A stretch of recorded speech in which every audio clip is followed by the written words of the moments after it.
Reader from Davao City. So I started in Unified August 13, 2011.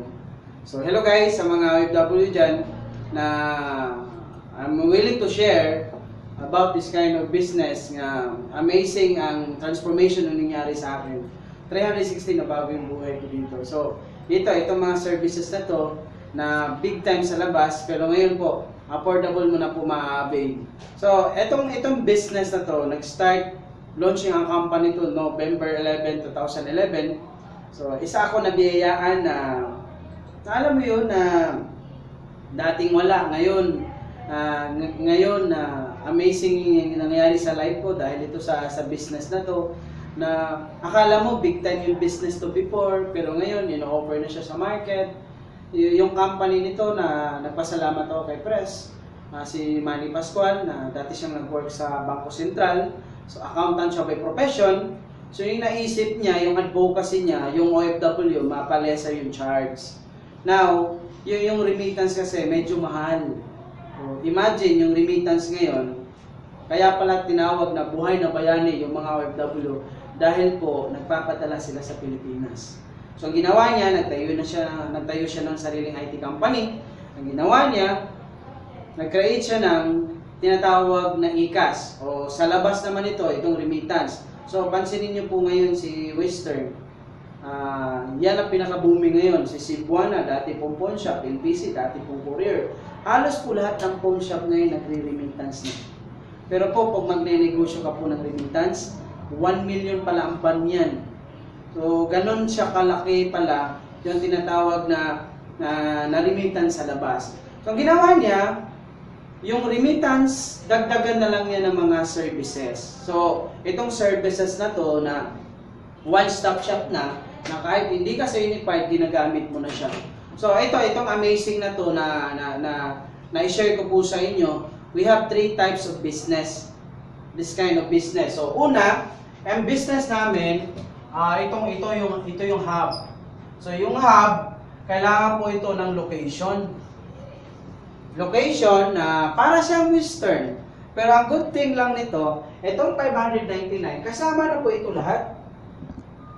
Kasama na po ito lahat. Kung tutusin ito 1 million yung ban, yung ticketing alone pala, pag direct ka sa airlines, nasa 300 yung ban per airlines. Kung sub-agent ka, nasa mga 100 to 150,000 yung ban. Pero dito, ang good news ito, kasama na siya dito sa hub. Okay? Tapos meron din po kami na tinatawag na ICA Center. Kung familiar kayo sa Bayad Center, na Bayad Center, isa sa mga booming ngayon na industry, kaya lang medyo mahal po yung investment. Pero ang good thing nito sa Unified, meron po kami tinatawag na ICA Center, 65,000 po, makakapag-operate ka na. Ang kailangan lang nito location, pero hindi gano'ng kalaki no sa hub. Pero ang mas marami sa amin ngayon, ina-encourage namin ngayon, lalo na po pag mga OFW na andyan po kayo sa ibang bansa ngayon, na pwede po kayo magne-negosyo kahit andyan po kayo, ang tinatawag na home-based business. Yung home-based business, pwede mo yung i-add doon sa existing na business, pwede mo lang magiging personal, at the same time, pwede mo magiging extra income, lalo na pag may Facebook ka. Ngayon, ang maganda nito, itong home-based business na to, ito po lahat ng mga services ang ino-offer namin, home-based 4998. Ang good thing lang nito, na kahit nasa phone mo lang, pwede ka na makakapag-transact. Makakapag-transact ka, ito nawala siya, pindutin ko lang, and din dito, pwede ka na makakapag-transact. Makapag-login ka, username at saka password mo. Ang good thing nito, isang beses ka lang nag-bayad ng 4998. Walang quota, wala pong maintenance. Ang maganda nito, na kahit nasa abroad ka, pwede ka makapag-transact. Or di kaya nandito ka po sa Pilipinas. Ang maganda sa business na to na kahit saan, flexible. Now, etong business na remittance, ang ino-offer namin, itong tinatawag na e-cash account. Ano ba itong e-cash na account? Na para siyang Facebook, meron siyang username at saka password. So, sa loob nun, ito lahat na makikita mo, lahat ng mga services, ito yun, lahat ng mga services. Now, yung e-cash account, ngayon, ang ine-educate namin ngayon, mabawasan lang yung mga charges ng OFW. Ina-educate namin ngayon, 25 pesos any amount pag nagpapadala ka, subscribe to subscribe. Imagine, after 5 years mo siyang ginagamit o minamarket nito, kasama ka sa pag-market namin, 25 pesos na lang siya any amount. Ngayon, paano ka kikita? Ang good thing ito sa iCash account, luludan mo lang siya talaga ng tinatawag na iCash. Kung sa SIM siya, para siyang load wallet. Diba sa SIM, before ka mag-text, diba kailangan ka mag-load? Etong iCash account, luludan mo lang siya ng iCash. Okay? Don't worry nito, pag nag-avail ka ng iCash account, meron ka ng technical web tool orientation. Flexible, pwedeng online, or pwede rin na magkikita kayo, meron naman siyang download na manual. Na yung manual, basic lang, natuturuan ka kung sinong sponsor mo, natuturuan ka kung paano mag-transact. So, amazing yung business kasi doable lang siya. So, don't worry kasi tuturuan ka nito, tapos saan ka pwedeng kumita pag mag-iCash ka na. So, luludan mo siya ng iCash. Aside sa 4998, na one time mo lang binayaran, luludan mo lang siya ng iCash, it's up to you. Okay, ituturo naman yun sa technical. Ngayon, we have 5 ways to earn na pwede kang kumita. Number 1, pwede direct selling. Paano po yung direct selling? Pwede ka po mag-markup. Imagine ngayon ticketing ngayon. Yung ticketing ngayon, ginagamit talaga ng tao ngayon. Imagine, hindi halos ng tao ngayon, hindi na nagbabarko. Ngayon, more on airlines na. Pero dito, pwede ka kumita dito na mga 150 to 500 sa local na ticket. Example, paano siya kikita? Example, 1,000 yung ticket nasa online kasi naka-promo. Ngayon, yung destination dito, from Cebu to Manila. Ngayon, ang good thing nito, sa loob ng system, meron siyang markup. Ang markup, ang pwede may markup, example, 500 yung markup natin sa ganda natin. Ngayon, lalabas sa itinerary receipt niyan, 1.5 na. Ngayon, ang mababawas sa iCash mo, 1,000. Magkano babayaran ng kliyente? 1.5. Magkano sa'yo? 500 per way. Pag round trip, meron kang magkano? 1,000. What if 5 sila nagpabook ng ticket? Meron ka pong 5,000. Good o very good business. Sa local pa po yan. Ngayon, pag mga international, yung ibubook mo, connected po tayo sa Yata. Ngayon, pag nagbubook na international, pwede ka mag-markup 750 to 1,000 per way. Example na lang, 1,000 yung minarkup mo, tapos balikan yan. Pag balikan yan, magkano sa'yo? Meron kang 2,000. Good o very good business. Dito pa lang sa ticketing at saka sa remittance, pwede nyo na gawin ng business dyan. Na amazing yung business natin. Tapos, yung bills payment mo, online ka na magbayad ng bills. Online ka na magbayad ng bills for convenience. Tapos, ang loading ngayon, mas marami ang cellphone ngayon kaysa sa tao. Pwede ka kumita dito or discounted ka na ng 2% to 4% ang discount mo. Smart, Globe, Sun, pati Signal, mga game card, mga prepaid card, pati Singapore Telco at sa Dubai Telco. Anyway, topic naman po yan sa technical. Okay?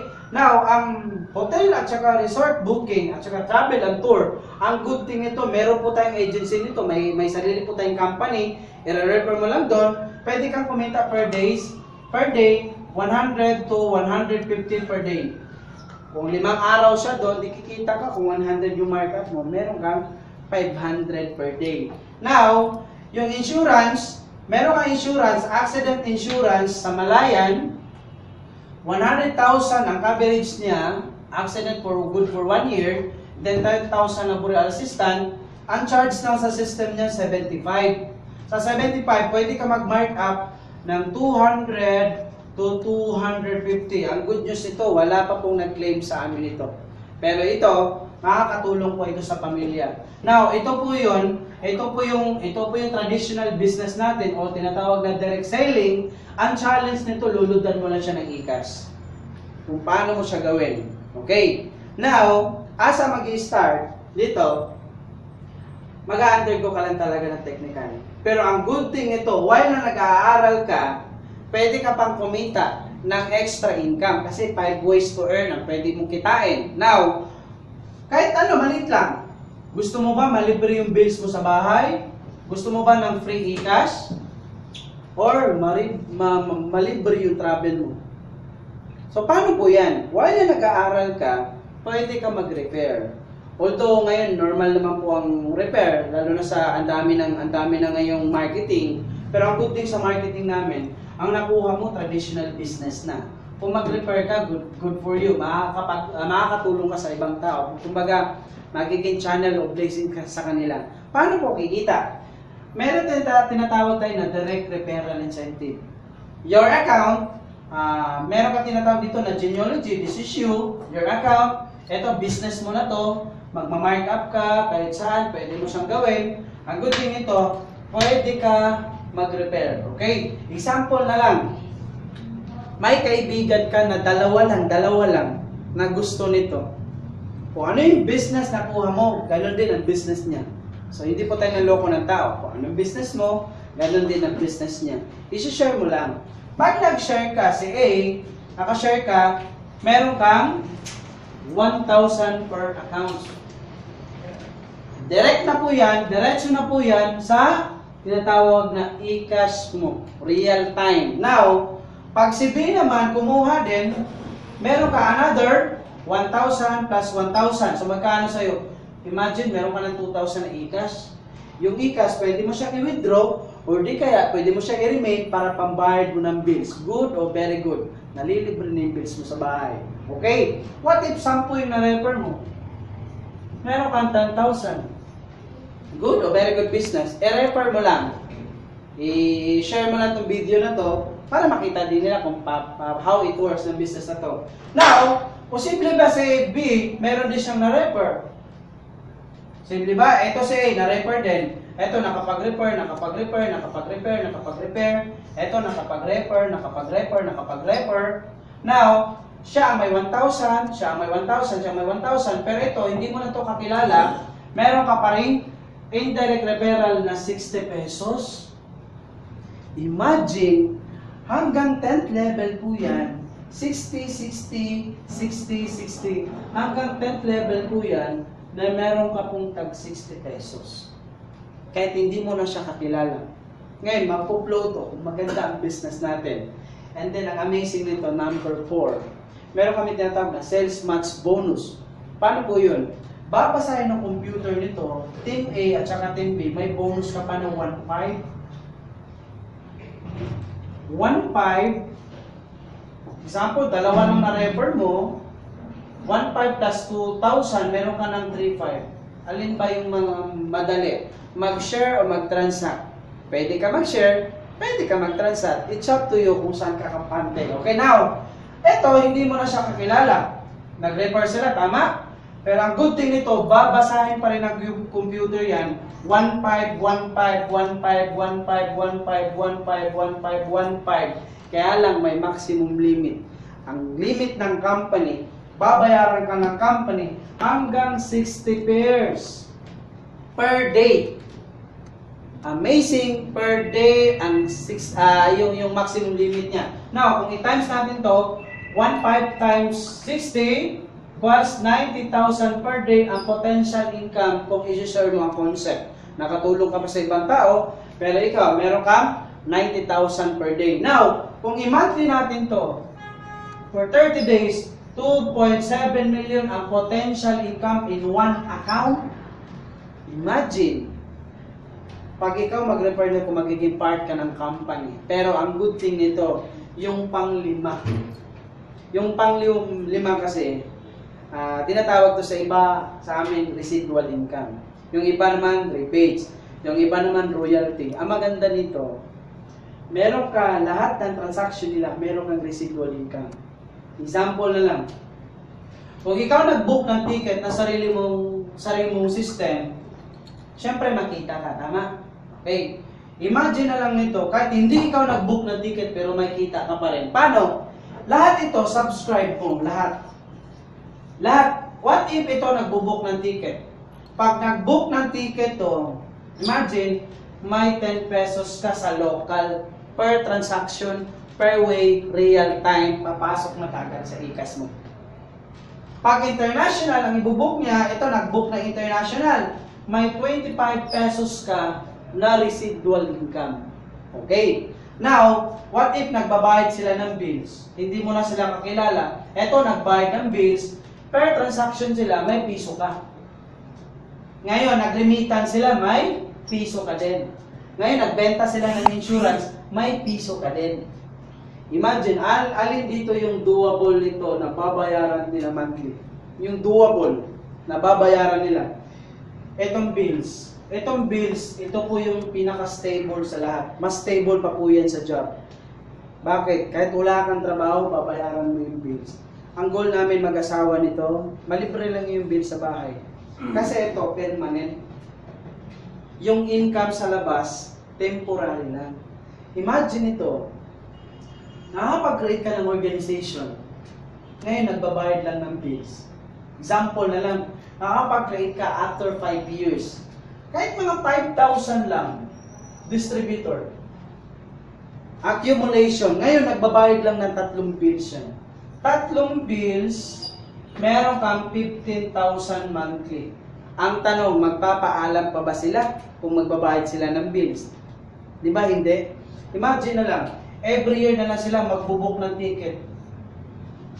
5,000 times 10, meron ka pong 50,000 per way pa po yan. Pag round trip yan, meron kang 100,000 sa residual pa lang sa ticketing. Example natin, litan lang natin. Example natin, hindi naaabot ng 5,000 dyan. Kahit mga 10 na lang, 10 outlet mo o 10 referral mo. Ngayon, kumita ka ng 1,000, kumita ka na ng pairing. Ngayon, magbubook na lang ng ticket yan kasi tinuruan mo, magbook na lang ng ticket yan everyday ng isa. So, 10 times 10, meron kang 100. Ngayon, kung i-times natin yan for 30 days, meron ka pong 3,000. Ito, malaki na po itong 3,000, pambayad mo ng bills na hindi na magagaling sa pocket mo. Ngayon, kung extra income mo naman to, para kang may sariling apartment na without apartment. Ngayon, hindi ka naniningil, hindi ka na nagme-maintenance, pero pag may 3,000 ka. What if 3 accounts mo? So, later on, pag-usapan natin yung 3 accounts, imagine ito, kahit ito na lang, malibre na lang yung bill sa bahay. Pero ang good thing nito, syempre, gagamitin mo muna yung system, how it works, saka mo siya i-share. Okay? Now, itong business na to, na ito yung nagbigay sa amin ng pag-asa na pwede makatulong sa ibang tao. Of course, sa pamilya ko, natulungan ko pamilya nito. Na-imagine sa simpleng tao lang na nangarap lang din katulad mo. So, amazing yung nangyari sa amin na mag-asawa dito na walang qualification. Imagine, yung natapos ko lang high school. Pero ngayon, isa na sa mga top earner dito ng company. So, ito i-share mo tong video na to, i-refresh mo yung video na to, na medyo mabilis lang yung video na to. So, thank you sa inyo na nakinig kayo nito. So, God bless and then bye-bye. So, kung sino po yung nag-refer sa inyo nitong video na to, i-share nyo lang. Sabihin nyo lang kung kanina to. So, thank you and then God bless.